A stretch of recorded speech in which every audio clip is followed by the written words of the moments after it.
Weekend's looking good, but check the overnight lows are going to be down, well down into the 30s. So if you're grabbing your cup of coffee and just, soaking in the atmosphere outside, hope you got some thick jammies on, because you might be needing them. Temperatures, especially Sunday, really struggling a bit. We should be around 60.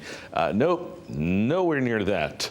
And we're not going to be near that for a few days into early next week. Our cloud and radar picture is quiet. A little disturbance off to the west. We'll see if it holds together for an isolated, and I mean a widely scattered shower later on this afternoon into the evening. Here are your numbers at 5 a.m. 40 degrees in the capital, 44 in New Haven, Bridgeport as well. But many of you into the 30s. A quiet corner, the hills, even into Meriden, 36 degrees. Norwich at NFA has 37. The numbers, with a lot of sunshine this morning, we'll warm them up as best we can, but really staying in the upper 50s, not quite to 60, maybe a few you get there. So just a touch underbaked.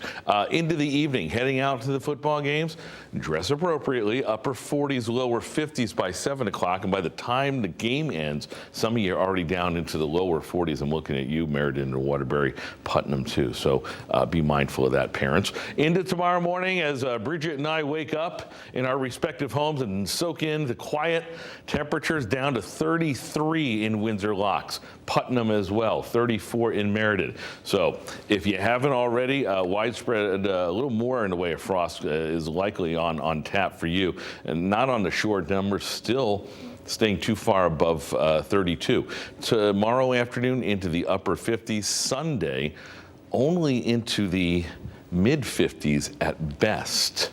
And we're going to keep it on the down low for a while. We haven't had any major issues storm-wise in a while, and we won't until later next week, where we're watching a coastal storm develop. And this has the potential, and again, it's still a few days out, of bringing us some decent rain Wednesday into Thursday. We want to get that out of the way, so Friday, Halloween, is intact on a dry note.